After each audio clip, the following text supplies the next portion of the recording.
अब बात करेंगे पाकिस्तान की सरहद पर दुश्मन की आग अभी भी ठंडी नहीं हो रही है।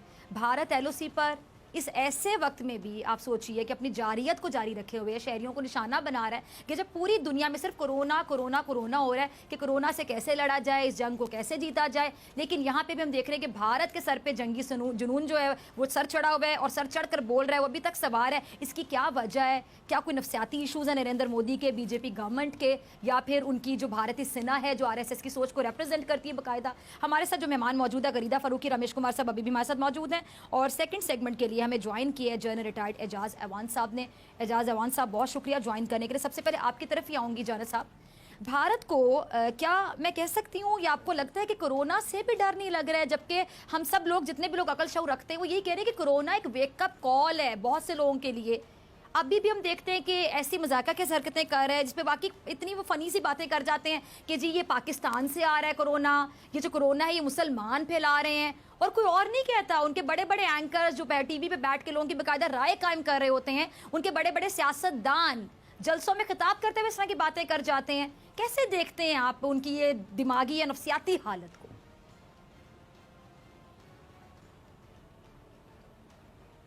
Doctor Fiza, thank you very much. देखें, जो भी एंकर्स कह रहे हैं, पॉलिटिशियंस कह रहे हैं, या हिंदुस्तान की तरफ से जो भी ये पाकिस्तान पर इल्ज़ाम लगा रहा है कि कोरोना, मैं तो उनकी ज़हनी सेहत पे बात शक कर सकता हूँ कि अगर पाकिस्तान का ये फैलाया हुआ है तो क्या पाकिस्तान ने 201 मुल्कों को अपने काबू में ले लिया? अगर इतना ताकतवर मुल्क हो गया पाकिस्तान और उनकी टेक्नोलॉजी या बायोलॉजिकल वारफेयर इतना एडवांस हो गया है कि उन्होंने 201 मुल्कों को लॉकडाउन कर दिया, तो फिर तो हिंदुस्तान को भी हमसे डरना चाहिए। लेकिन ये एक इंतहाई अहमकाना स्टेटमेंट है, गैर जिम्मेदाराना स्टेटमेंट है। इसको कोई अकल के नज़दीक तर नहीं कहा जा सकता कि उन्होंने ये कह दिया। लेकिन चूंकि इंडिया में इस वक्त और अल्हम्दुलिल्लाह पाकिस्तान में नुकसान इतना नहीं हो रहा कोरोना से, तो उनको बाकी जो दुनिया इस वक्त इसकी गिरफ्त में है, जो परमानेंट 5 इसकी गिरफ्त में है, वो उस वैक्यूम से फ़ायदा उठाते हुए वो पाकिस्तान के खिलाफ अपना एक नैरेटिव है जो वो दोहराना चाहते हैं। और इसके पीछे भी एक ज़हनियत है और एक वजह भी है। जी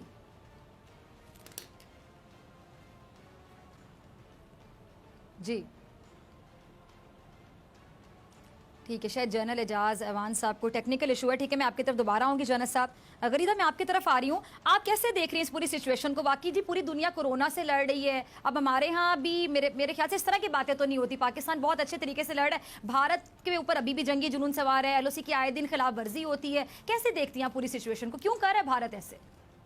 डॉक्टर फिजा, ये आपने बहुत अच्छा पॉइंट रेज किया है, बहुत अच्छा टॉपिक आपने उठाया है और उस पर पाकिस्तानी कौम की और पूरी दुनिया की तवज्जो जो है वो दिलाने की जरूरत है। आपका प्रोग्राम ना सिर्फ पाकिस्तान में बल्कि दुनिया भर में देखा जाता है, तो अच्छा है कि लोगों को इस प्रोग्राम के जरिए और वैसे भी पूरे पाकिस्तानी कौम को जो है भारत के इस चेहरे को बेनकाब करना चाहिए। कोई नई बात नहीं है। जिस तरह से कश्मीर में पिछले 1 साल से, खासतौर पर 5 अगस्त 2019 के बाद से जिस तरह से कश्मीर में जबरदस्ती, जुल्म के साथ, जबर के साथ, गैर आईनी, गैर कानूनी, गैर पार्लिमानी और गैर इंसानी तरीके से कश्मीर की हैसियत तब्दील करने की, मकबूजा कश्मीर की हैसियत तब्दील करने की भारत ने कोशिश की है।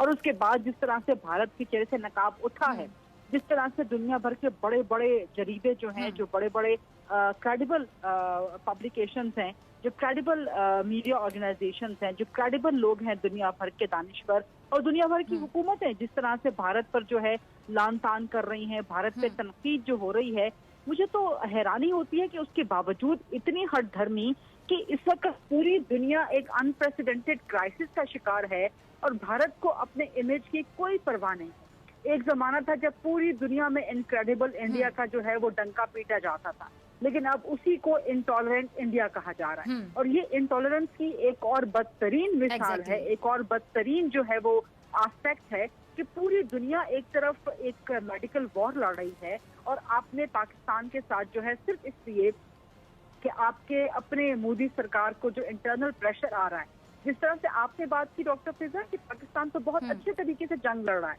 और शुक्र है कि हमारे यहाँ अभी केसेस का फैलाव उतना ज्यादा नहीं है, बावजूद उसके कि प्राइम मिनिस्टर हमें एक तंबीह कर रहे हैं, हमें अलर्ट कर रहे हैं कि अप्रैल के एंड तक केसेस ज्यादा हो सकते हैं। लेकिन फिर भी खुदा का शुक्र है कि पाकिस्तान में उतने केसेस नहीं है जितने हमारे पड़ोसी मुल्क भारत में जिस तरह से मिसाल है, और पाकिस्तान तो बहुत अच्छे तरीके बिल्कुल से ऐसा ही जितने है, भी बिल्कुल अपने ऐसा ही है। महदूद वसाइल हैं उसमें बहुत अच्छे तरीके से कोरोना के खिलाफ लड़ रहा है। लेकिन भारत देखें कि वहाँ की मोदी सरकार क्या कह अच्छा रही है कविता, अपने ज्यादा लोगों को ज्यादा कि हैरत जी इस आप बात दिए पर होती जला है लें, कि ऐसी आप प्लेटें सिचुएशन में बजा भी कि लें, तमाम लोगों को आप सिर्फ गो ये फिक्र कोरोना है गो के नारे कि लगा कोरोना को लें, कैसे आप कंट्रोल किया जाए, अपने मुल्क में फैलने के लिए कैसे इसको रोका जाए, कैसे हम अपनी जो मेडिकल फैसिलिटीज है, इक्विपमेंट्स उनको पूरा करें।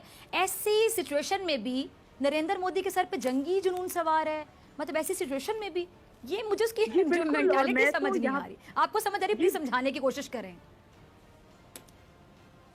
ये सवाल मुझसे है डॉक्टर फिजा?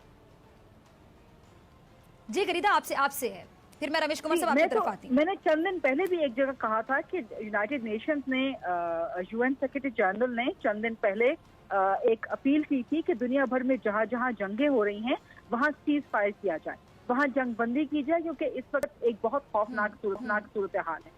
तो एक तरफ यूएन पूरी दुनिया से अपील कर रहा है कि आप सीज फायर करें, जंगबंदी करें, और दूसरी तरफ भारत ये हरकतें कर रहा है लाइन ऑफ कंट्रोल पे कि जंगबंदी की सीज फायर की खिलाफ वर्जियां कर रहा है। और पाकिस्तान में जो मासूम जाने हैं, जो मासूम निहत्ते शहरी हैं, कोई दिन नहीं गुजर रहा पिछले 3-4 दिन से कि जब भारत की जारहियत की वजह से पाकिस्तानी साइड के जो लोग हैं वो शहीद जख्मी ना हो रहे हैं। शहीद अल्लाह का शुक्र है कि फिलहाल तो कोई कैजुअलिटी नहीं है, लेकिन इससे पहले जितने भी लाइन ऑफ कंट्रोल पे खिलाफ वर्जियां की है भारत ने, उसमें पाकिस्तानी शहीद भी हुए हैं। तो अभी इस कदर एक बहरानी सूरत हाल है, इतनी खौफनाक सूरत हाल है, और भारत जो है खासतौर पर मोदी सरकार वो अपने जंगी जुनून से बाज आ रही है, वो अपने गैर इंसानी सलूक से, गैर इंसानी कार्रवाइयों से बाज नहीं आ रही। तो मैं तो बार बार कह रही हूँ कि पाकिस्तान को यूनाइटेड नेशन की यहाँ पे तवज्जो जो है वो मबजूल करवानी चाहिए। पाकिस्तान को यूएन को लिखना चाहिए कि एक तरफ यूएन के सेक्रेटरी जनरल पूरी दुनिया से अपील कर रहे हैं कि सीज फायर किया जाए जहां जहां पे जंगें हो रही हैं, जहां जहां जंगी सूरत हाल है, और भारत की ये आप करतूत देखें, भारत की हरकतें देखें कि वो इतने, और साउथ एशिया में दुनिया का एक बहुत बड़ा पोर्शन ऑफ द पॉपुलेशन यहाँ पे रहता है। यहाँ पे भारत की अरबों की आबादी है, पाकिस्तान 5वीं बड़ी आबादी वाला मुल्क है। तो इतनी बड़ी पॉपुलेशन जो कि पहले ही एक मेडिकल बहरान की सूरत हाल का शिकार है, उसको आप एक जंगी सूरत हाल में भी धकेल रहे हैं।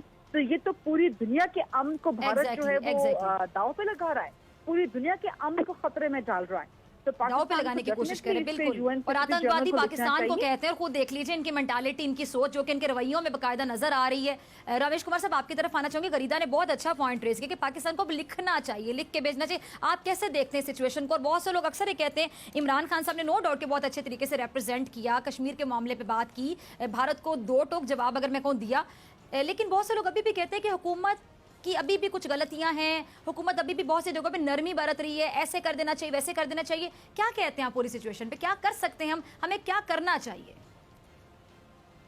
देखिए, मैं समझता हूँ इंटरनली बहुत सारी बातें होंगी, मगर एक्सटर्नली अगर देखा जाए तो पाकिस्तान के अंदर जो फॉरेन पॉलिसी जो इस हुकूमत की बेहतर है, ऐसे मैंने अपनी 18-19 साल में पहले ऐसी नहीं देखी है। रही बात भारत की, 2 दिन से ये जो LOC के ऊपर जो चीजें हो रही है उनकी मजम्मत करते हैं, और मैं गरीदा की बात से एग्री हूँ कि ये यूएन को लिखना चाहिए कि ये वक्त जहाँ पे इंसान से सोशल डिस्टेंस कराए, और वहाँ पे ऐसे मौके के ऊपर एक दूसरे मुल्क को यूनिटी दिखानी चाहिए आपस में। मगर इस वक्त भी जहाँ पे जो है वो एक खुदा का एक पहले ही जो है वो एक आया हुआ है कि भाई आप लोग जिस किस्म का एक दूसरे के साथ जुल्म, हर मुल्क के अंदर जुल्म जो होता है, इस वजह से आज खुदा के घर बंद है, मंदिर बंद, मस्जिदें बंद, चर्चेस बंद। क्यों?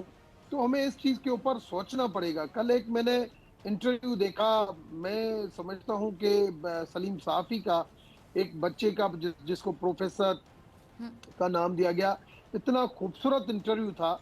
मैं समझता हूं हमें कम से कम अपने मालूम को, अपने इनको प्रायश्चित करना चाहिए, अपने गुनाहों को माफ कराना चाहिए, आगे एक नई समझ के साथ आगे बढ़ना चाहिए, और लोगों को अपने जीने का हक देना चाहिए। कश्मीर के लोग जैसे जीना चाहते हैं वैसे उनको हक दें। मैं भी आगे बढ़ती हूँ।